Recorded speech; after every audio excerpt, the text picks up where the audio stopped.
fine? Are we good? Hello. Probably not. Hello. Let's go. Are we doing like a little intro first? Or no, that's going to be later. That's post. Are we going to do that later? Yeah, we'll do that Okay, later. Sean, just shut up. Hey guys.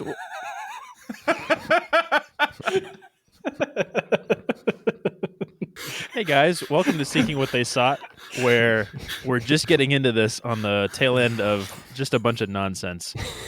We are here with Matthew Lucio. Okay, who, I want to introduce him, hosts Jesse. Forget you. No, I'm introducing him. I came up with this. Yes, I came do up it. with this. Do it. Okay, so we have the Reverend Matthew Lucio, Esquire, MD, DO, MDiv, PhD, DPM, DA, and also podcast creator. Wait, what's Esquire? Like Esquire magazine? No, like a lawyer. I'm a lawyer. Anthony, the fact that that's where your mind goes first is deeply concerning. He's got the ring light, guys. I'm an influencer. This is the world I live in. Yeah. So, Matthew, thanks for being on the podcast with us. Considering your incredible resume that we've just found out about, but we've had you on before to talk about Adventist history a bit. We wanted to have you on again to talk about Adventist media. Adventist media is one of those things that, I think I definitely grew up with at least some semblance of watching like 3ABN or Hope Channel. I remember like my mom and dad got like the box that you had, like it was like the box that then would give you access to like the satellite or whatever. I don't remember exactly what the connection was Yeah. for those channels, and then we'd watch it. I do remember as a kid, not once, not ever being impressed with what I was seeing. As a 7-year-old. It always, Honestly, this is kind of mid. From a technical I mean, it was standpoint. just always like, I mean, it's usually a white guy with a background that is just obviously a studio green screen or something like that. Or it's like they try to make it look like a living room, but it looks like your grandma's living room. Sort of thing. Well, that's who's watching. Eric, I get that. Like, Contextualization. I'm just saying, like, that's what it always looks like. And then I remember they would have there was like the kid show that they would have on 3ABN, and the lady that would host that, she seemed really nice, but she had a smile on her face so constantly that it's scary. Like the smile never stops, and you're like, that doesn't feel normal. Something feels wrong about that. You haven't heard the children's song "Happy All the Time"? That's gosh, that's Adventism fully realized. That's like the weird dystopian, like you're in the It's a Small World ride, stuck there for life, you know. Right. That's what children's ministry does to you after a while. It's like the Joker. Like you just can't unsmile. You just get stuck. You're stuck there. Yeah. That's a good horror premise. But that's cradle roll. Cradle roll. Oh man, the clown from It is probably in that. But that was sort I of don't watch movies. Sorry. That was sort of the beginning of my my experience with Adventist media. I don't know about you guys, but I know that Adventist media has been a big part of the Adventist movement really since kind of it began. I mean, it sort of depends what we're talking about. Sean wanted to include like newspaper and stuff in there, and he tells me that it includes media. That's not what I think of when I think of media. Jesse and Sean had a whole debate about this. This was a whole conversation. Yeah, it's not a debate. He's objectively wrong. Obviously, I'm right. Like, obviously, I'm right. It's verifiable fact. It is literally called called print media. Yeah, but that's called Also, print it's media. not real media. Exactly. That's what I'm trying to say. Okay, then define media. Like, what is the Multimedia? Like, define. That's what we're thinking about. Sean, nobody cares about your opinion. What we're talking about is generally, if we want to talk about print, that's fine. But I know we started out with a lot of like literature that would be sent out, like that was printed, and then as radio came into be, we started off in radio and then into video, TV sort of things.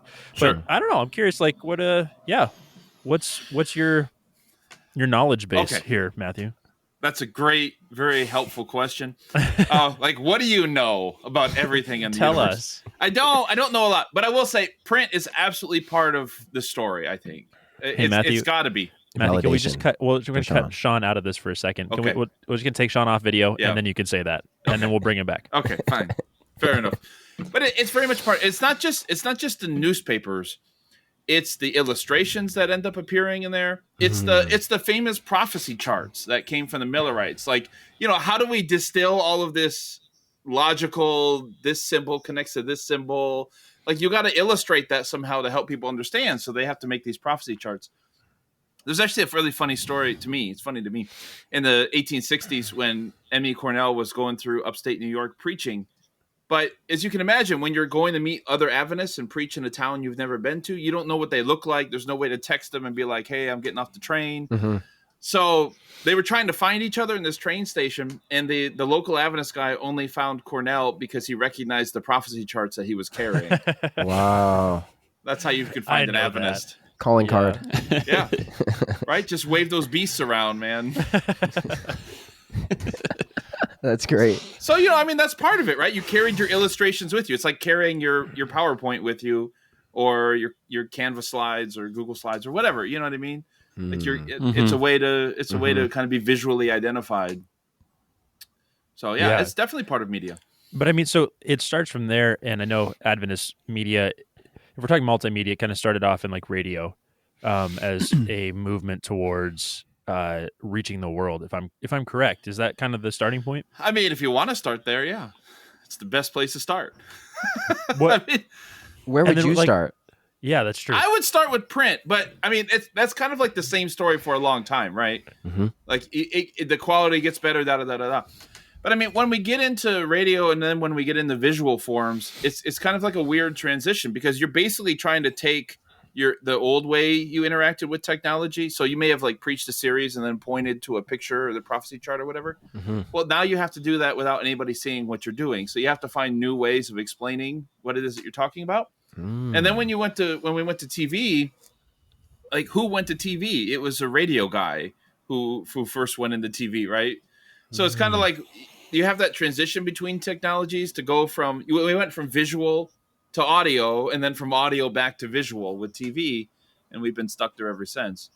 But there's I don't know. I think that's just all part of the journey. Is you can show people something, then suddenly you can't. Then you can show them something again on a different format. And so the medium, I think, alters the message as we make these transitions from one medium to another. That's a significant sentence.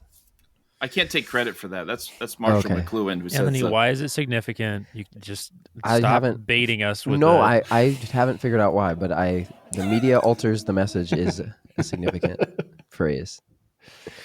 So I mean, Matthew, like I know it that we have some of the more prominent media. I don't even know if you title them like organizations or arms of the church, or some of them are independent as well. But you have like It Is Written, or Voice of Prophecy, or what is it? Faith for Today. I know that's one. There's a few others that are fairly prominent. What is the relationship?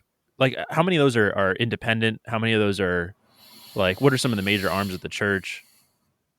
Yeah. That's a good question. It's kind of they've tried to clarify the relationships between these. So you have a few main categories. So you have church-owned ministries, obviously. That would be like Hope Channel. Then you have independent ministries, which is like Amazing Facts, and then you have supporting ministries, which is kind of a new-ish category where you have to agree to the 28 fundamental beliefs. You have to agree not to accept tithe. That was always a big sticking point with the church. Thanks, Sean. Sean's recording this at school on spring break. That's his spring break. And he still has the bell. His hot pockets are done. And if you're a supporting ministry, you get to be a member of ASI. So that means you have access to donors, right? ASI is what is Adventist ASI? Adventist Layman Services and Industries. It's kind of like professional Adventist business owners getting together. So, you could be independent, you could be church-owned, you could be supporting. Then you have a few that are in the gray area, like It Is Written, because they're semi-independent or I don't know what you want to call it.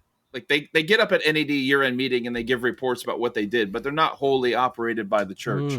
There's something in between, like them, Faith for Today, and Jesus 101, those kind of ministries. Now, to be honest, some of these I'd never really heard almost anything about. Like I knew about 3ABN, Hope Channel, like the Spanish versions of those. Yeah. And then, but like Faith for Today, never knew about it until I found out that there was someone who was like the CEO of it down here where I'm working, or not the CEO, or I don't know, face of it, whatever. Or Jesus 101. I think I just recently heard about that. Like, what is the target audience of a lot of these ministries? Yeah. I mean, that's a good question. I suppose that they could probably give you an answer, and then they would sometimes be wrong because I don't watch any of them. It's like I feel left out of the target demographic. Yeah, all of them. All of the target demographics. And this is what brings, like, kind of what fascinates me is, you look at today, and we can talk about today a bit, like where these ministries are now. But I guess when I look at it, when we talk about radio and even TV with It Is Written when they first started, like they were, and maybe I'm wrong on this, but they were kind of groundbreaking, or I don't want to use the word cutting edge, but it seemed like either with the times or ahead of the times when it came to using the technology of their day. Yeah. So it's just kind of fascinating to think about that. And I don't know, Matthew, if there's a reason, was there a motivation behind, beyond just obviously evangelism? Like being on top of those things, like how are we so quick to get on those things as a church versus other evangelical movements? Or yeah, I think Adventists are a pretty pragmatic group of people. I mean, we talk about veganism and the virtues of veganism, but like, let's be honest, 20% of the world church is vegetarian, not just vegan, vegetarian. Is it only 20%? It's only 20%. That's lower than I expected. Guys, we're all hiding. Well, Sean is vegetarian, but like, I mean, we're all hiding in like shame. Let's bring this into the open. It's a rebellion. Sean, we got to hold down the fort. Yeah. Okay. Well, my point is like there's an idealism to Adventism, but like really at our core, we're a pretty pragmatic people, and we look at something, we're like, can I use this tool? Yes or no? Let's find a way to use it. So that doesn't usually lead us to being on the cutting edge. Like when HMS Richards started Voice of Prophecy on the radio, it was 1929. That was about 8 years after the first religious broadcast. But that's not super slow because you've got, like the Vatican didn't get on radio until 31.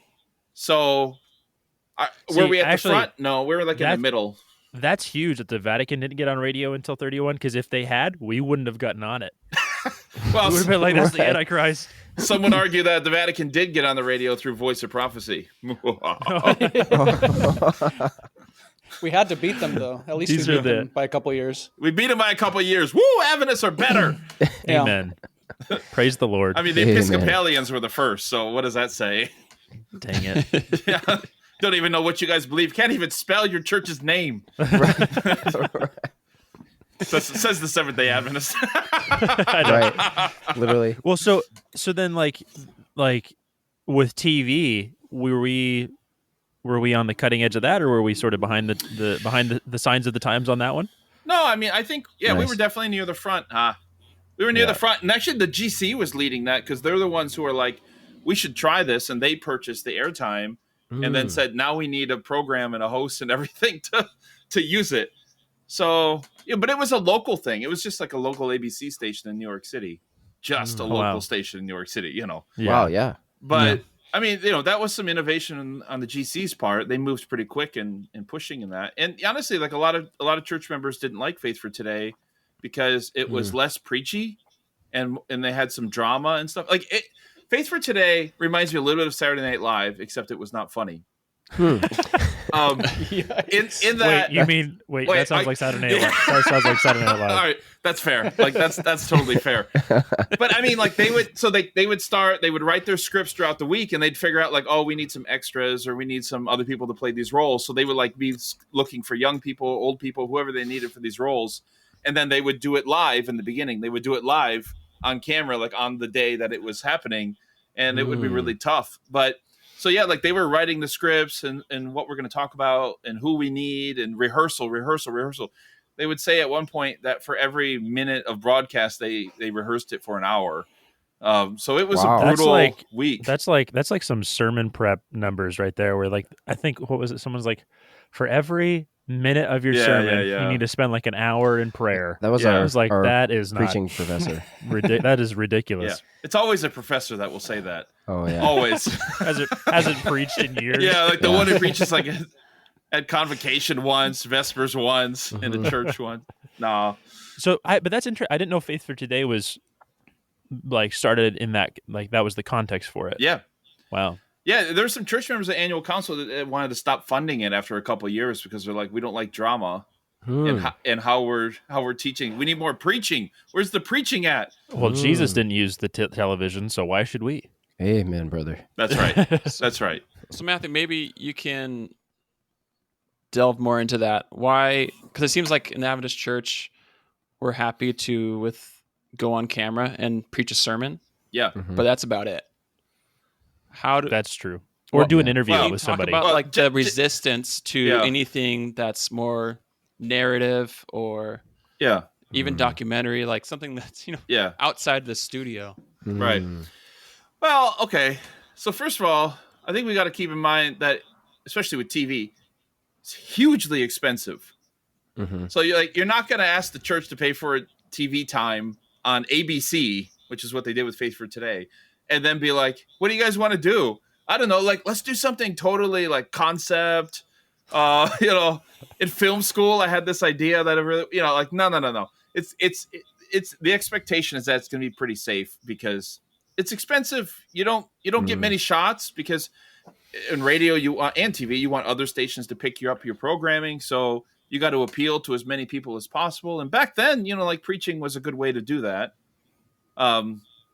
Today it's different because tech is cheap, and anyone with a phone, Anthony with a phone could be an influencer.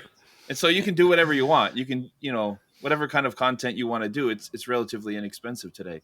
So I think we have the freedom to experiment more. Maybe they would have, if they had cell phones back then in the 1950s, like would they have done different kinds of programs? Maybe, Well, then why did we get stuck? So when did we start TV? 1950. How did we get stuck in 1955 so quick? It's not wrong. No, I mean, to the degree, I guess it's that interesting thing with Adventism in general. Most of the churches that you'll walk into they still look like they're out of the 70s or the 80s. Yeah. I'm not even so much condemning it as much as just saying like it's an interesting phenomenon part of being Adventist, like culturally. Like if I'm going to go visit my mom or visit somebody in a place that I'm not generally pastoring in, it's like, oh wow, I'm being transported back in time a bit. Yes. And when you watch Adventist media, there's a bit of that too. Like even at like you watch, like I was watching Voice of Prophecy stuff because they were doing a big meeting push in the place that I was at when I first started pastoring my own church, and so I had to be part of that. Mm-hmm. Notice how I said that had to be. You had to be a part of it. Right. And it was just interesting because the media that they use, like it's still behind. Like it's not. It's maybe the 90s or early 2000s. It's not cutting edge stuff. Like what's sort of what are your thoughts on like why that is? This is a complicated answer because it really depends on who it is. We got to keep in mind that our donor classes in the church are typically boomers. Right. Yeah. So you're making content for the people who are paying the bills, largely. I think a lot of these people, I can't say anything on the record, but I know off the record, some of these speaker directors of these media ministries really want to produce different content. Oh, interesting. But they can't. I think probably of those big legacy media companies, or ministries, I think Voice of Prophecy is probably the most innovative of them. Like they're trying to stretch the most. Like I think Boonstra's graphics with his, I mean, the evangelism is still Adventist evangelism, right? But the graphics are like getting better and better with him, and he's got a show where he's trying to interact with like Jean-Paul Sartre, or something he wrote, or more than just like a throwaway line. Boonstra he's a pretty good, I don't know, he's a good mind, he's a good student, intellectual student, but. That's not everything. Like, okay, at Called, which I don't know, you guys were all at last summer, maybe? No, I don't think any of us were at it. Okay, well, you suck. But Almost. Yep. that was so at the Called convention. They were seriously trying to figure out how to get a hologram on the stage. Oh wow. But why?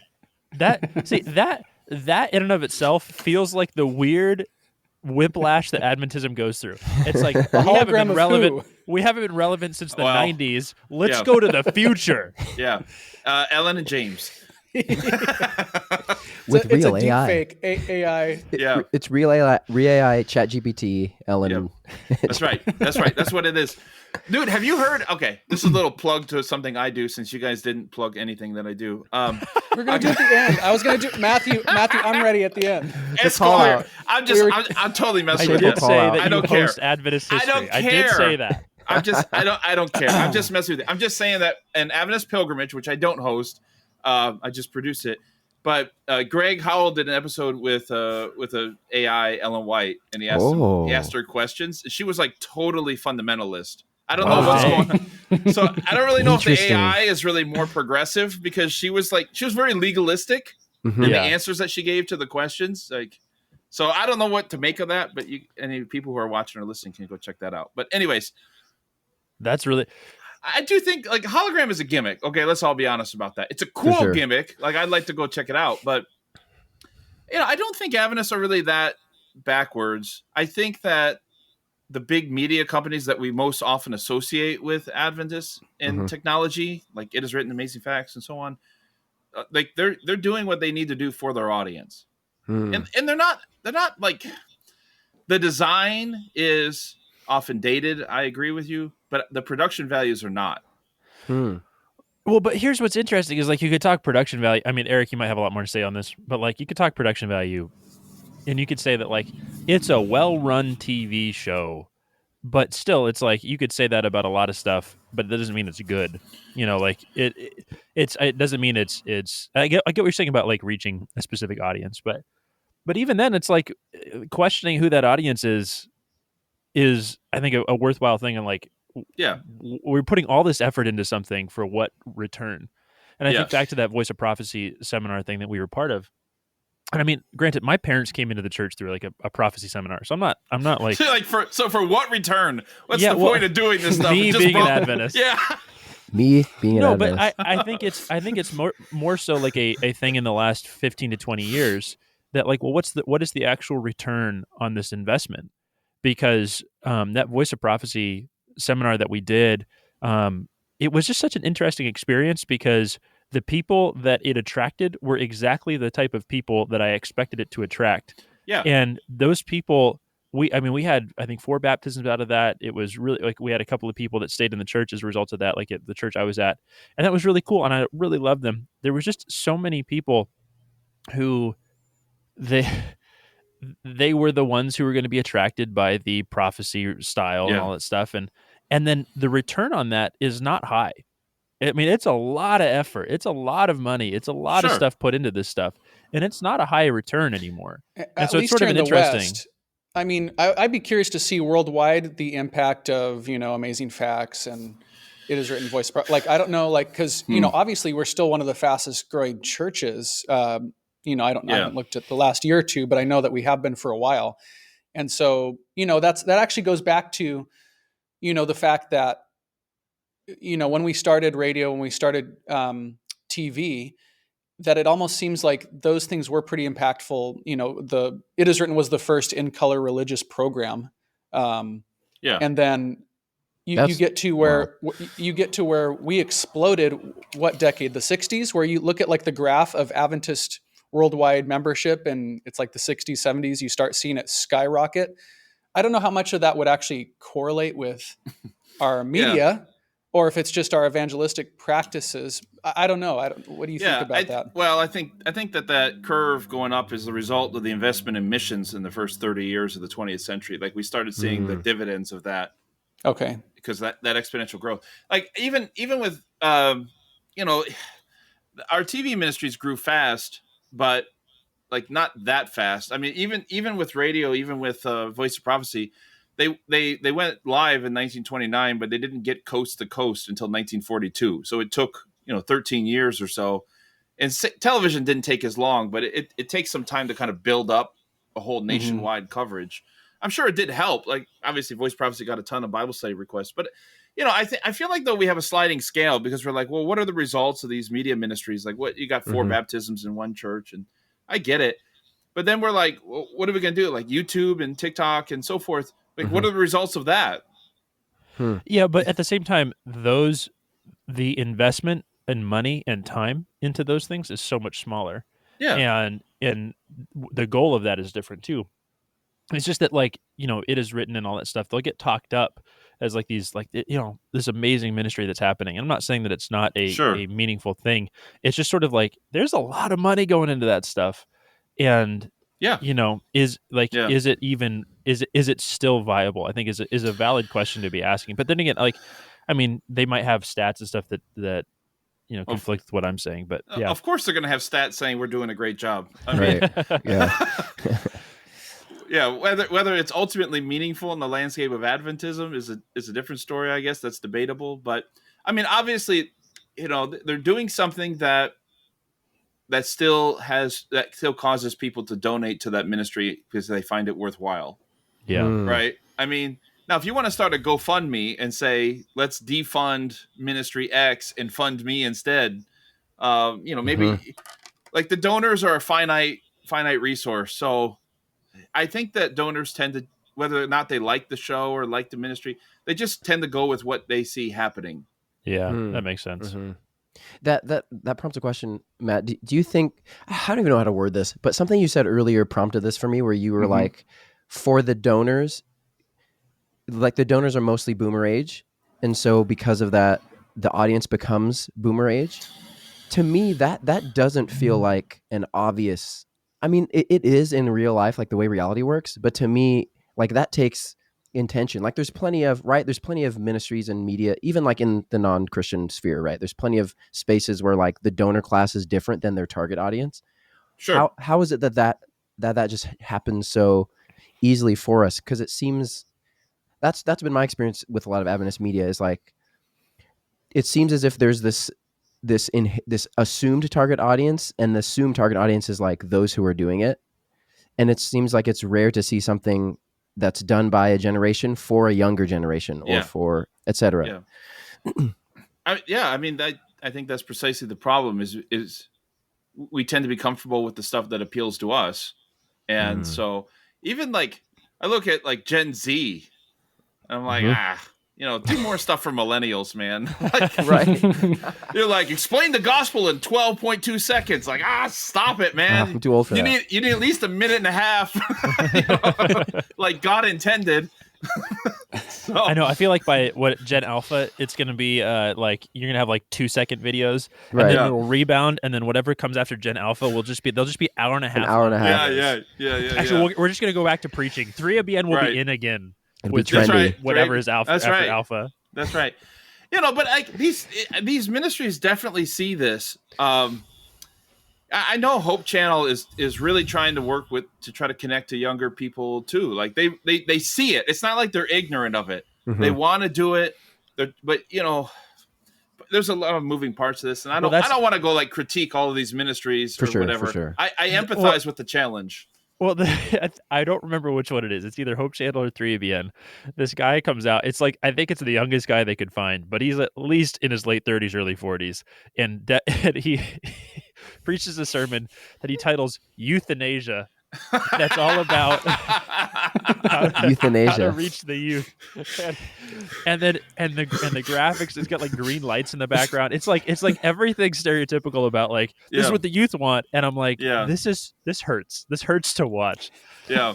Wait, was it how to reach all the youth in Asia? Yeah, that's what I was going to say. Here's the great part about it. He has to explain to his audience, which is obviously boomers. He has to explain at least 6 to 7 times within a 4 to 5 minute span that what he means by euthanasia is not the putting people to sleep, like killing them, right. Which is what this program is doing. But that it's a pun.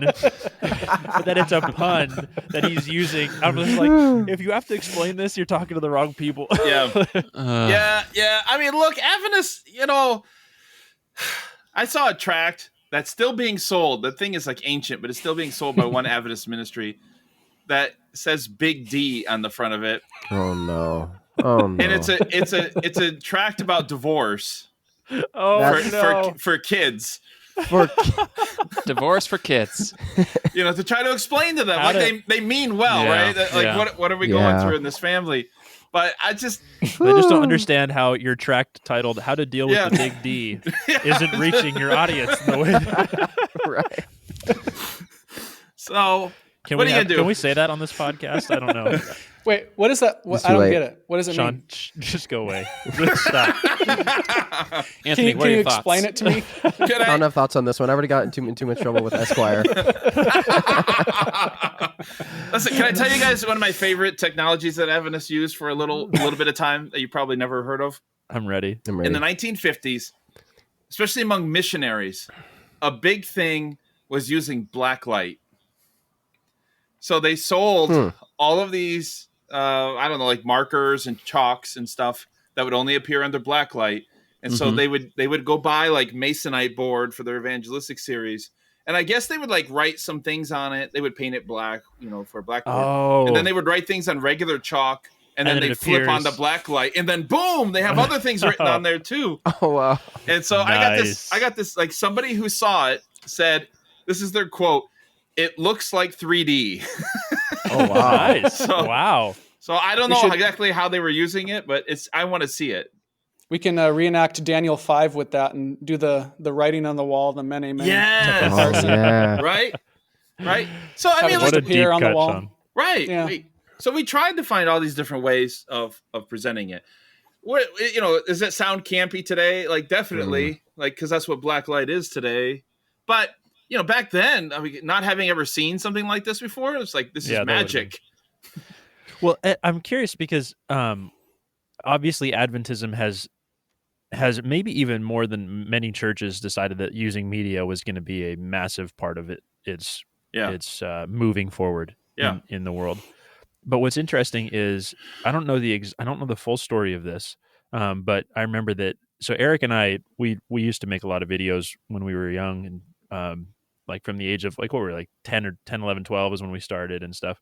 So we've always been pretty interested in kind of what's happening in the media world, and it was around the time that Eric and I were making films that we had submitted to it's called Sunscreen, which is the Adventist film festival. The Adventist Sundance.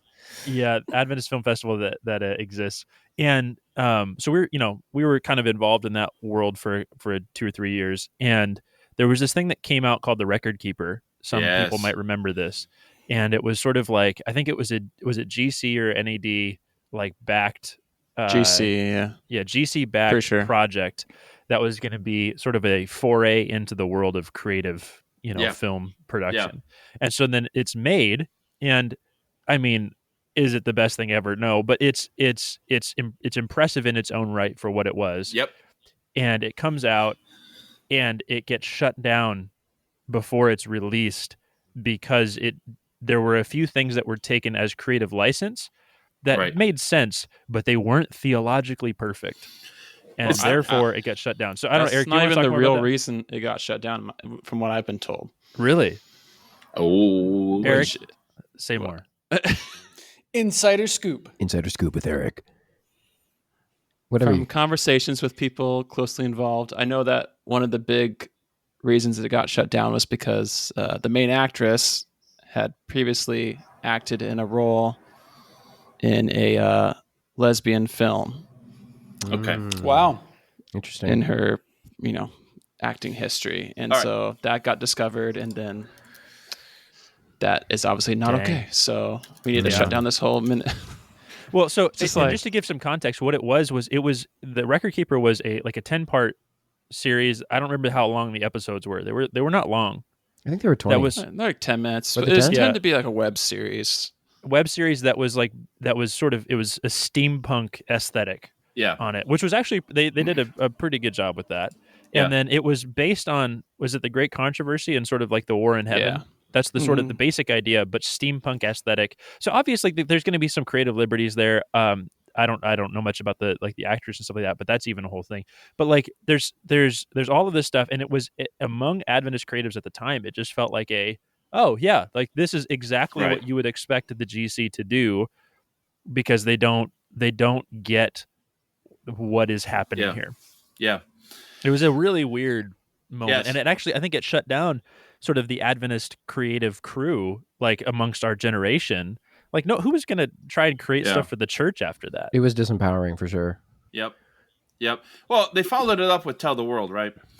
And they're like, we're going to have greater control over this project, and we're going to do it right. And the funny part is the woman so just for context, Tell the World is like, it's the story of Adventism starting. Yeah. And it's a period piece. Like it's built, it's the whole thing is aesthetically, it's like in the 1800s and all that stuff. And it follows, I think, from William Miller through the Great Disappointment and sort of the beginnings of Adventism. Yeah, it's our origin story where we get our superpowers from. And well, anyways, my point is the actress who plays Ellen White in that also has been in these kinds of films. One of them, the year before, she started one called How to Plan an Orgy in a Small Town. Oh wow! What? Really? So I'm not really understanding the reaction to The Record Keeper. Okay. Interesting. Ellen has history. Wow. Wow. This is why Ellen White's not a prophet. I mean, did you guys know that Ellen White? Did you guys know that Ellen White was in a? No, I'm just kidding. Right. So I'm just saying, it's like, this is the problem, I think, with this level of the church. Is like, if you're going to go into this field of film, you're going to have to work with people who don't believe as you believe. Yeah. You know, can you forgive their history? Jesus can. But, you know, yes, I missed The Record Keeper tremendously. I remember when that was going on. It's still around on the internet somewhere, but you're right. It's sent a chill. I remember it leaked. I definitely watched the leaked version. Yeah, they released it at some point. Okay, yeah. I mean, there's definitely some parts of it where I'm like, I don't understand, you know, but overall, it was like, I love this. If this is the future, I'm all for it. Well, that was the thing. It was like the thing itself, the show itself. I just remember some parts I thought were pretty cool. Some parts I was like, yeah, it is what it is. But the whole idea of it was like, this is sort of it, the church is actually moving forward in a direction that a lot of young people, young creatives can get behind and say like, oh, like there's actually space for this in the church. That's really cool. And then it got shut down and everyone's like, oh yeah, obviously I'm going to take my skill and my talent elsewhere. I'm not going to, why would I invest in that for the church? Right. And then what was kind of interesting too was, so I watched through Tell the World, and it's actually like the period piece part of it is fairly well done. Like you don't really ever feel like you're pulled out of it being the 1800s and stuff. The acting is decent. I mean, it's not great. It's not terrible. Some parts of it are slightly preachy, but I don't really know how you get around that. But the part that got me the most was the part where is Hiram Edson, where it's after the Great Disappointment.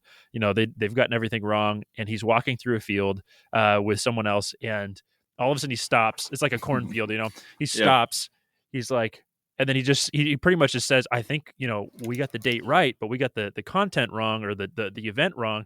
And that moment, I kid you not, was like, I've never felt more like part of a cult from that moment. It had the most like Mormon vibes I've ever experienced in my entire life. It was just like, oh, this is, I can't.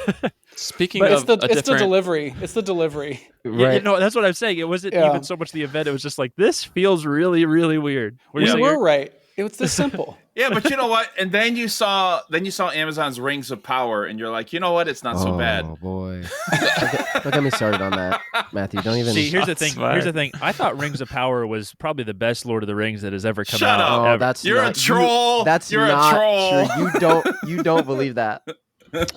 I'm saying that specifically because Anthony, I've had consistently long conversations about this. It's horrible. Just like how I believe Star Wars is Disney taking over Star Wars. Yeah. Eric, what were you saying? Were you going to say something? I thought The Lord of the Rings of Power was great. Oh my word! No, listen to me. There's a difference between trolling a friend and just lying to him to his face, destroying his soul. Yes, this is deep. But anyways, look, I mean, I think it's like there's a variety of on the Adventist landscape when it comes to media, right? So this Record Keeper is obviously a much more modern thing. You know, when it comes to Tell the World, the problem is being earnest on the internet. That's just a really hard thing. It's hard to sit through something that is 100% earnest without making fun of it, because that's what internet people do. Yeah. you got to have some kind of like awareness that what I'm saying or doing is might seem ridiculous. You got to poke at yourself a little bit.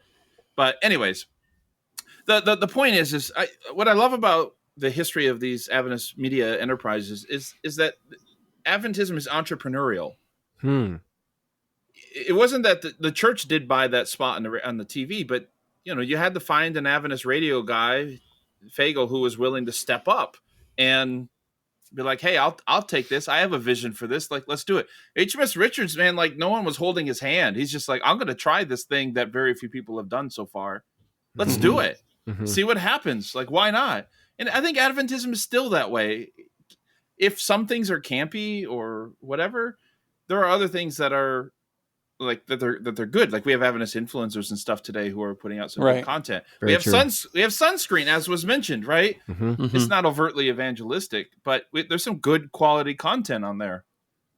So you'll just find everything, right? Because Adventism is a very entrepreneurial space. Yeah. And there's, and it's not just like Adventism is our church, so we can be critical of some of the growing pains of changing with the times, with culture and trying to hit a younger demographic. And that's always a challenge, but that's in Christianity too. So when we look at Christian movies, there's been a long time stigma of quality issues. Yeah. So that's not just Adventism. But it wasn't always that way too. Like some of the greatest, movies in the 20th century were Christian movies. You talk about Ben-Hur, the 10 Commandments, and there was just a different, vibe. And that kind of, I wasn't around to see it, but it feels like that may have been how Adventist media was perceived too, where it is written voice of prophecy. Like those were big deals during the 20th century. And so that kind of is interesting that not just in Adventism, but it seems like over the last 20, 30 years, there is this reputation that Christian media is subpar on basically every level, technologically, for actors, music, you just go, production value. It just feels like we're not on the same level. And, we talk about doing things with excellence and we do this, we're looking back on, the Adventist landscape and like we've looked at, we were pushing the edge in so many ways. Yeah. And there are so many Adventist influencers now, but it still seems like there is that stigma to overcome. And, even people are talking right now about the latest Christian movie, what is it? Jesus Revolution. That's one that's being talked about a lot. And some people are saying, I haven't watched it, but I've seen a lot of reviews on it being, actually well produced and The Chosen. Right. And that's another one too, is Chosen that has really stood out. But it seems like those are outliers. And when it comes to, YouTube, you have like the Bible Project and stuff. And I've always, thought about how cool it would be for the Adventist church to really produce and communicate our beliefs, the Conflict of the Ages series in a way for the younger demographics to understand. But those are the questions, that we'll have to talk about later, but that's just kind of what we're looking at now is it's just interesting how it's changed. I don't know where it changed, where that stigma of Christian media is not as good. It's kind of the thing to joke about instead of like, oh, respect what they're doing. You may even disagree and not believe, but hey, they're doing that well. They're producing stuff that's fascinating that I want to learn about their church. I don't know where that exactly changed, but it seems like Jesse had mentioned last 15, 20 years, maybe 30 years, that something kind of flipped there in what seems like all of Christianity. Yeah. I mean, it's a language, right? We're learning to speak a different language. And the problem is like this visual language changes constantly. Yeah. Like what was acceptable 10 years ago. Man, you watch some films now, like secular films or whatever. Not that I do, of course. Yeah, of course. And you're like, how long are they going to stay on this shot before they cut to something else? Like, why do I got to watch them take 12 steps, like down the hall? Like, gosh, just make a cut already. Go to the next shot, please. It's always great when like you're surprised how dated it was, because at the time you were like, you watched like Spider-Man 1, like Sam Raimi's Spider-Man 1. Not that I ever have, but if you were hypothetically were to. Yeah. No, I definitely have. And you're just like, wow, this is dated. Yeah. This is so dated. It's bad. Yeah. Or like Ace Ventura or whatever, where spoiler alert, like we have like the transgender plot twist, and you're like, I don't think they would joke about that today. Oh, like that's not right. That's not, but my point is like, it's not just Christians who are wrestling with this. I think the difference is that the extra challenge that Christians have is that we're trying to translate this like body of ideas into this ever evolving visual language or audio language in the case of radio and stuff, podcasting. Like we're trying to explain how this thing we conceptualized in 1800 and something, or the year 31 or whatever, like we're trying to kind of translate this into, whereas, in the secular world, they do some of that when they make like the 7th remake of Little Mermaid or whatever. But most of the time they can just start from scratch. They don't, but they can. Everything is a remake. Everything's a remake now. Yeah. But I mean, they can, right? They can just start, what if instead of, whatever, some like they're going to take Romeo and Juliet, like let's put them in a modern city and let's give them guns instead of swords. And, like they can translate that. We don't do that so well with Jesus. So like Jesus Christ Superstar is kind of like modern music in the past, or, how do you like reset these ideas and themes in a way that you don't lose something critical when you do it. And I mean, the challenge seems to be like people are very attached to their cultural conception, right? Are very attached to their the way that they were growing up, their culture conceptualized of it. So then to try and shift and then communicate it in a new way it's almost like you don't even, it's like learning a new language and then trying to speak in that language that's not native to you, and then hoping it ages well, right? I mean, that's the challenge. Like I have look, there's definitely some things we can say about the Adventist media ministries, especially the visual ones, that need to be said. But like, how much better would I do in that situation with those donors, with that audience, with that corporate structure in history? Is it as simple as just plugging somebody new in at the top? Probably not. But I do think just, I know we're not supposed to be talking about present day stuff as much, but I do think we're witnessing the beginning of the next Adventist media renaissance. I mean, I don't know if we're going to get big things like It Is Written. Maybe we'll just get like a bunch of small people. We can all think of some names, who are doing this thing, and maybe they'll form like a collaboration together or something. And we kind of have some semblance of the next organization that is reaching people, and then they're going to get old and boring, and we'll find somebody else. We can create a Adventist podcast cinematic universe where we all come together and make something. Yes. And then all the movies just end up being the same, right? Like that's just, everything gets stale. So, complaining that Christian stuff is stale, very few things I think end up getting to become classics. Yeah. It's like Lord of the Rings. Amen. That's even getting into like business insight. When a business to stay relevant, like if it's a media business, like they have to know how to be flexible, every 5 to 10 years to stay up with technology, with culture, whether they're producing film or TV shows, if it's a network, or, you have to know how to keep changing as, continually to stay on the top of your game. Right. And so how do we, maybe that's too long of a discussion, even just looking at how to create that type of business model. But it's super easy, but the problem is we don't want to do it because the way that like secular media and stuff can figure this stuff out is by, they're just ruthless with the metrics. So if we want to start talking baptisms as the measure of everything we do, we definitely can have, it'd be easier to change because you're like, baptisms are down 13%. We need to adjust our content. But the problem is we don't want our ministries to be thinking that way, and becoming mercenary. Yeah. It's all about the baptism. It's all about the baptism. So we've kind of made it so it's like, well, don't judge by metrics, So then what do? We like judge based on donations? Like donations are up, we must be doing good. Right. I don't know. You know what I mean? Like, I guess you could do like viewers, but just as more people get on the internet, you're going to have more viewers. So we've kind of made it really hard to think about this from a business side, I think. Yeah, I think part of the problem too, this is maybe delving into modern day, but it's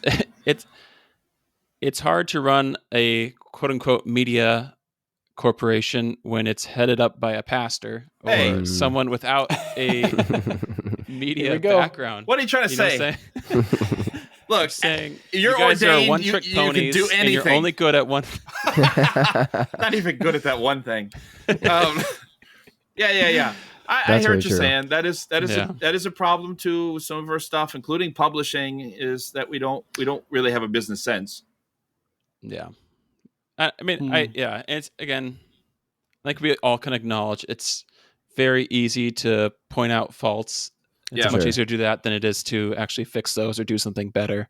Yeah. But I don't know. I'm hopeful, like you said, Matthew. I feel like the future is probably more independent ministries, and I say that meaning like ultra independent, not like Amazing Facts or like Voice of Prophecy, because the reality is, it is vastly cheaper and more attainable to create quality content than it has ever been. Yep. It and so I don't know. I guess I probably see the future being just YouTubers or churches with a passion for creating something. Yeah. Actually having that freedom that comes from not having the oversight of the GC or donors. But I mean, it's not so libertarian in the future, because really the GC is, or the NAD or whatever, is kind of a, like, I don't want to say angel investors. It's like Shark Tank. If you have an idea, Eric, and let's say it's starting to grab a lot of traction, the church will platform you in the sense that your story is going to end up in the review. It's going to end up on Adventist News Network or whatever. And then if you're willing, a lot of times they'll fund you for a stake in what it is that you're doing, like for a voice in what it is that you're doing. Right. I mean, this is what we've always done. Like Voice of Prophecy did their thing. They're just on a few radio stations in the beginning. The church comes in and says, let's put you on more radio stations. What do you think? And give us a seat at the table. Obviously, we talked about that with Faith for Today. Like the church is the one who bought the 13 half-hour episodes with ABC and then said, now let's find a creator, so to speak, to host this thing. So, I mean, I think we like looking at it sometimes backwards, where it's like, well, what is the church doing? And I think the question is like, what are we doing that the church is willing to support? Now, that should have been Record Keeper, right? Like that should have been how it works. But I don't think that model is broken. It just didn't work out, unfortunately, in that situation. I think they're still looking for people to boost, looking for people to hold up, being like, see, this is us. We're proud of what this person has done. You know? Do you? And I'm admittedly, I tend to be cynical, Matt. As no, I have not noticed that from anybody on this podcast. It's not even present. No, yeah, I think Record Keeper is a good example of why. It's like, and I mean, this comes from a general principle that I think I've learned just from pastoring over time and stuff, interacting with folk, is like younger people tend to, in my experience, value the liturgies, expressions, and media formats of older people more than older people value the liturgies, media expressions of younger people. Okay. Yeah. Especially when it comes to like religious spaces, because people have theology attached to stuff. People have, spiritual significance attached to stuff. The whole don't go to movie theaters, your angel leaves, that kind of stuff is like, it's still deeply ingrained in people. So how is it, like over time, the church seems to have like a record of, and when I say a record, I mean the one that we've described, Record Keeper. You're keeping a record. I can tell. Yes. Okay. Keeping a record. But yeah, I guess that, not to be overly cynical, but how do we push past this sort of feeling like, oh man, it seems like whenever, we try things new liturgies, new expressions of media, there's not a valuing from an older perspective. Yeah. I mean, I think that's normal. I have two small daughters. Mm-hmm. I'm showing them movies. I mean, theoretically, like hypothetically, right? Yeah, showing them movies that the other you in the other timeline. Yeah. That I liked, like things that when I was a kid, like so Ninja Turtles is coming out again for the 15th time. Nice, right? So I have to tell them about how I watched Ninja Turtles when I got home from school back in the day, right? Mm-hmm. So I mean, it's only natural that when they grow up, they're going to have more of an understanding of my world than I'm going to have of theirs. Mm-hmm. Because I'm discipling them every single day into my world. And so it's easier to kind of like look up than it is to look down. I don't mean that in like someone's better than anybody. I'm just saying like that's just human nature. It's so much, I look at history, like it's so much easier to understand history than it is to understand the emerging generations that are coming up right now. Right. That's true. So, I mean, I think that you're saying it's human nature is what you're saying. It's human nature. It's human nature. And it takes like the culture has to go along with it. Like all of us are going to come to a point in our lives where we're going to struggle to get on board with something somebody is doing in the younger generations because we just don't understand it. We don't see the point of it, whatever it may be, it's going to happen at some point. Oh, that's my life every day, Matthew. I've felt that. Like teaching junior high. That's there you go. That's it's even in the 8 years that I've taught, like things have changed a lot. Like junior high is an interesting time because they're always on the latest fad.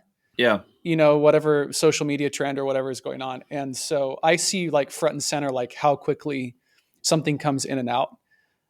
When it comes to culture, just the way that they speak, the things that they're watching, the things that they're interested in, the way that they write or can't write. that's what Chat GPT is for. Amen. Yeah. Oh man. My sermons have improved. Yeah. No, that's real. I remember the first time I felt like, oh, I don't know this one. Like, and when I was a youth pastor and I'm like, I was on it. Like I was like in the culture. And then there was a moment where someone sent me something and I was just like, I don't know this. Yeah. I had to look it up. Yeah. Back to Urban Dictionary. Right. Sorry. Yeah. Yeah. But so wait, my point is like, it's not surprising that the GC kind of choked a little bit on the record keeper. Maybe the GC wasn't the right place for that project to be funded. In hindsight, like maybe we need some kind of different church structure for maybe like today, maybe the Adventist learning community would have funded it. And it'd be an NAD thing. I think the GC, it's hard because, we're like 5% in North America of the world church membership.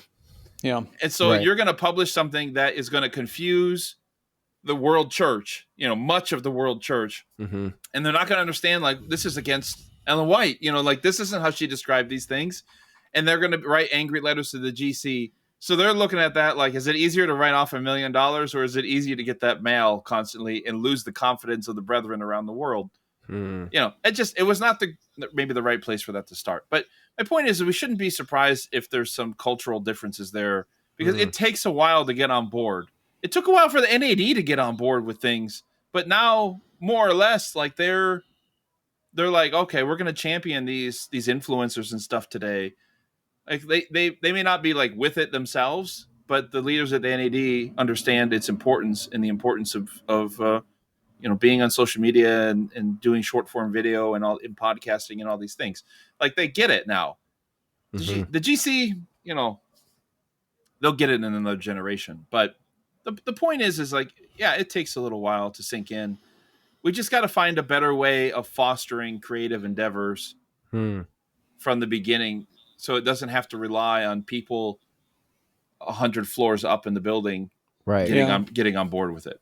Which is sort of what kind of, and maybe as we begin to wrap up, like where I hear you saying, like talking about hope for the future and just like the shifting atmosphere, it's really like the whole paradigm that's already shifted with media. It seems where like people less and less go to some centralized tower to get their information and more go to independent, smaller content creators, etc.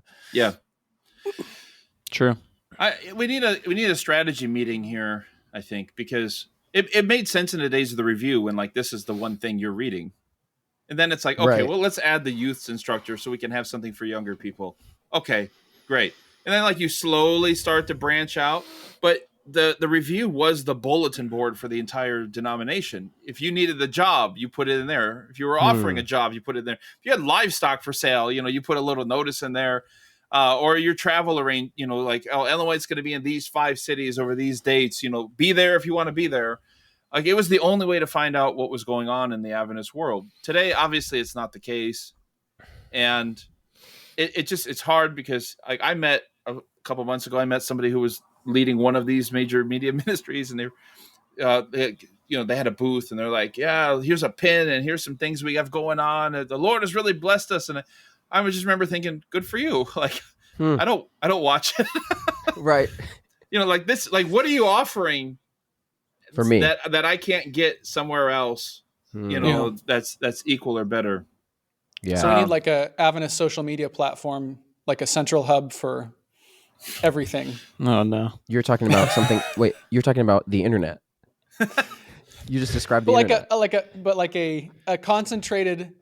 a concentrated place to have collaborations and bounce off ideas. And oh yeah. What if the church bought MySpace? Wow. It just got that back up and running here. I want to see some sparkles and some music play when I go to your page, Sean. Oh man, I miss MySpace. Some Green Day comes top on. 3 friends. Yeah, good times. So that's right. Top 3 friends, and Tom is one of them. Sean, you were in my top 4. I remember that. Oh man, that was high school. High school was MySpace was weird. Okay, we've gotten way off. Hey, that's media. I actually wanted to say before I never found the right time to say it. Maybe at the beginning, but like the Adventist Church is turning 160 in May, I think. Wow. Yep. May 21. So it's amazing. Like in that time, so we're talking, of course, about media, like just how much has changed, and like this church has changed so much. Like when you look at what started and what worked back in 1929 when Voice of Prophecy started, and then even in the 50s, like it was just a couple million people at the time. Now we're at over 20 million. So, there's so many conversations to have about how to connect, how to communicate, what that looks like. There's so many different cultures, different generations. And so, yeah, there's a lot there. I think the reason maybe we're a little critical, Matthew, is we've looked at the numbers and I don't know, I don't have them pulled up in front of me, but isn't the Adventist Church one of the older denominations just by, I don't know if it's median age or like when you look in I was like older. We're talking about 160 years old. I get you. No, age, average age. The average age of a person that is a member in the church. And so part of that is what you mentioned, like we skew our media towards, those people. But then you say, well, if you want to get younger, you have to rethink how we're doing things. Yeah, we're actually not super old. I mean, in the world, I think it's a different story. Right. But Pew Research did a little study of this in America, and we're actually below. I don't know how this is possible in their study, but like we're below the average American age. Interesting. Like just slightly. Oh, really? Which is Which is what? Do we know? Which is 48, or that's what they say at least 46, something like that. I don't know. Again, the problem with Pew and all these research things when they do Adventist is like when they're doing all these denominations, like the Adventist slice is like interviewed 18 people. Right. Sample size 4. Yeah. Because they got to get a bunch of Catholics and a bunch of others. So it's really hard to take all this. I know here in Illinois, we're about 10 years older than the average Illinoisan. Yeah. So that's a challenge too, right? But I believe in Adventist pragmatism. I think that we're a people who will figure stuff out. And even though we have these ideals, about, whatever, there's the grumpiness about Faith for Today and drama. They got over it. And it got so popular that we can now ignore Faith for Today for the most part. Although, I think that their new leadership is great. Like, I like them a lot, but with Roy Ice. But anyways, my point is I don't know. I think we tend to, if we can avoid suffocating the things that we attempt to do with qualms and fears, then I think the pragmatism will win out, and we'll just be like, well, does it work? Yes, it does. Let's go then. And that pragmatism, like that speaks to me because beneath, or I guess the core of that pragmatism is like, we just want people to know like about Jesus. It comes from the evangelistic heart, right? It comes from, that's my assumption. Yeah. It comes from that. Yeah. I think that's maybe part of the problem is traditionally Adventist media is not about, we want people to know Jesus. It's, we want people to know our about Adventism. Adventist beliefs and the three angels message. And that's very which true. Is okay. It's okay. It's not, you're saying it's different. It's not that's fundamentally bad, but I think we get caught up in that in Adventist media. Yeah. That's very true. It's all about prophecy. It's all about Jesus. It's all about the end times. It's all about and I think part of Seventh that Day is Sabbath. It's like We get lost in the weeds. It's the distinctives. It's not even a ministry anymore. We're just trying to convert other denominations to Adventism. We're not trying to. I like us to take a more subtle approach, and I'm not going to. So let's get off the criticism. I'll just say, like, what I'd like to see in Adventism is we can still hold on to those identifying parts of Adventism, but find a way to connect with the culture of our time in a way that's meaningful. So when they hear about the Bible, I'll just mention them one more time. The Bible Project, when they go into all the books of the Bible or themes, we're fanboys. I'll read through so many comments of people that say, I don't actually believe, this stuff, but the way that it connects, like the way you've woven a story and the visuals and the audio, like everything together, it's very compelling to me. It's not, they're not trying to like sell you something. Yeah. They're not trying to convert you, but as a byproduct, people are engaged with the topic of the Bible. And so in the same way, can we take, on top of that message of Jesus, of course, the depth of our theology, our doctrine, that I believe enriches it. It adds to who Jesus is. It adds to the character of God and the plan of salvation, all those things that the Bible speaks about. How do we do that in a meaningful way as a byproduct? So it's compelling. And so anyways, I know that's maybe in some ways where we can leave it off for people to think about. If that's our goal, we need to think about and discuss, especially those that do create content or those that want to do that in the future. How can we do that in a meaningful way and create space for that? So, yeah. No, I agree with that. I think sitting down, figuring out what we want to say, and then we figure out what is the best medium to say what we want to say to people. And just kind of strategize it out right now, because if, and then figuring out like, how is this media going to affect the message that I'm trying to give? I see some people out there like trying to explain Adventism on Instagram or whatever, or YouTube shorts, which are like the worst because it's what is it, like a minute or something? Super short. Yeah. And so it's like, but they're just trying to like throw it out there. And I'm like, this is actually a really poor explanation because how can you do this in 1 minute? And other people are able to like utilize that time format really, really well and effectively. But I think, in some way, like the multitude of avenues that we can take is itself a problem. It's an opportunity and a problem, because what do we do when it was like, oh, radio's new? Well, let's jump on radio. Right. And it was basically just sermons at first, because people are used to sermons in churches, so it wasn't really a big deal. And one of the things they figured out about maybe 10 months after the first Christian broadcast on radio is, hey, I'm not just trying to reach Christians out there in America. People are writing me letters, and I'm actually forming a community around this technology. So they started whatever it was called, the Radio Church of America, and so they started treating it like, you gathering around the radio for this broadcast is church for some people who will never go to a physical church, which is exactly what we're going through with media today, right? It's like we're forming these digital churches, and we think, wow, like we're really innovating. It's like, no, man, radio did this literally 100 years ago. They were struggling with, how do we keep in contact with the people in our, and of course, James Dobson builds his thing out of that, right? And they're like, we're forming communities around this technology, around this medium.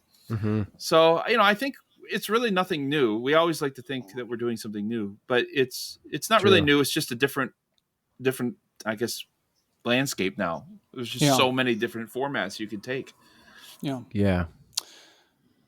All right. Well, I think we've covered pretty well. I think hopefully we covered pretty well. Good. Super good. The first part of this topic, we do want to get into, some of the future a bit more, but Matthew, thank you for joining us. You obviously are one of the people at the forefront, and you wouldn't say it, but we would, that you've created, and we're a bit of a trailblazer in podcasting for Adventism. Still are. You've created not only just one with the Adventist History podcast, but now your brand itself is the Adventist History Project, correct? That's the branding. And so you have 4 podcasts under that branding. And, how have, and I'll just maybe let you have the final word on this. Do you feel like that has given you a different perspective on the purpose of media, the way to deliver, when it comes to ministry, when it comes to your purpose? I know that you describe, every time I've listened, you describe your goal as creating Adventists that have a working. Yeah. What's the tagline? A working. Yeah, a working knowledge of Adventist history. Yeah, there it is. Yeah. Yeah. So. Yeah, that's what we want to give people. Like not all the dates and names and places, but just like information that you can use as you figure out how to live Adventistly today. Yeah. And like how do I think and act in that with that history in mind? I think podcasting has opened my eyes. I really appreciate it because I can talk for 30, 40, 50 minutes. I did one episode that was 3 hours. Yeah. And I love that. The visual media is not so forgiving unless it's like super well produced. I mean, you really like Joe Rogan or something. Yeah. Yeah. Like Joe. Yeah. Like you look at like the Snyder cut and it's like half of it is all slow motion and you're like, no. Right. That's so true. And I'm not trying to watch a slow motion movie. But anyways, I think that there's way, like people are looking for ways to connect with other people. And the problem is like, they don't know it. You just can't survey people. I'm a big fan of Steve Jobs on this when he's like, I'm not going to do customer surveys because they don't know what they want. Yeah. And that's really arrogant because it's Steve Jobs, but classic Steve, it is. But I mean, he wasn't wrong because if you would have asked people in the 90s to be like, draw a picture of it. Like draw, what technology do you want next? They'd be like, well, I just want this, but a little bit different. I mean, that's basically what they would come up with. Mm-hmm. And I mean, like my favorite thing about the podcast is like when people come up to me and they're like, I thought it would suck, but it didn't. What a compliment. It is. And I've heard it so many times. I'm like, well, thanks. Because we're used to Adventists doing not always the best kind of content. And very true. So whatever platform you choose, understand that like people aren't necessarily sure that they want it yet until you do it. And if you're going to do it well. Just do it well. Like you guys. I know that. Oh, thanks. Yeah, you'll say differently when you're off. But that's okay. We're holding Matt's family hostage so that he said that. We need like a trade industry of Adventist podcasters and give out like awards every year and stuff. We should. We need like Adventist Oscars. Let's do it. Adventist Oscars. We'll call it the Ellens. The Ellens. You get a little golden effigy of Ellen's head. No. It's going to be the Daniel 2 statue. Nice. There you go. Exactly. Daniel 2 statue with Ellen's head. But it's all gold. Right. All gold. It's all gold. So it's the buff body and then the Ellen White head on top. Just to make the idolatry worse, it's all gold. Does anybody have a 3D printer that we could borrow? Yes. That's amazing. I'm on it. Yeah. Well, Matthew, thank you for joining us. Yep. And I know that you're continuing to build the Adventist History Project, and I know that you've even looked beyond podcasting at different ideas. So it's cool to see the future of that and your project. And so we're thankful that you've joined us today and discussed this with us. So yeah, anything else where can people find you? Where do you want people to find you? Oh man, they can go to AdventistHistoryPodcast.org or on Facebook and Instagram, YouTube, whatever. We actually started putting up video episodes of some of the episodes now. I noticed not my stuff because nobody wants to see me like reading for an hour. But like the conversations that we have, we were responding to Cultish on Adventist Pilgrimage, and so we did a video episode of that. It was fun. I took inspiration from you guys. Oh wow! Wow. Cool. And then, what's your home address? So people can find you there. Yeah. I'm gonna just give you the GC address. Awesome. Man. Thanks, Matthew. We appreciate you, man. All right. Thanks, man. Thanks, guys.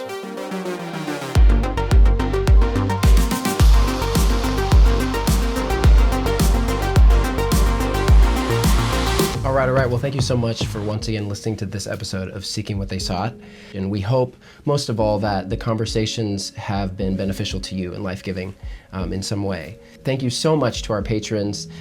We really, really appreciate each and every single one of you for sacrificing monetarily to support us in making this podcast happen. So from our hearts to you, we just want to say a deep thank you. We are feeling much gratitude. All right, I think that is about it. If you want to stay connected with us, you can easily do that on any of our social media platforms. There's a link in our Instagram. That's kind of where we direct people. But if you're on Facebook, Instagram, YouTube, TikTok, We're there, and you can find us there. Just type in our name, and it'll take you right to us. So thank you so much for listening, for supporting, and we'll see you next time on Seeking What They Sought.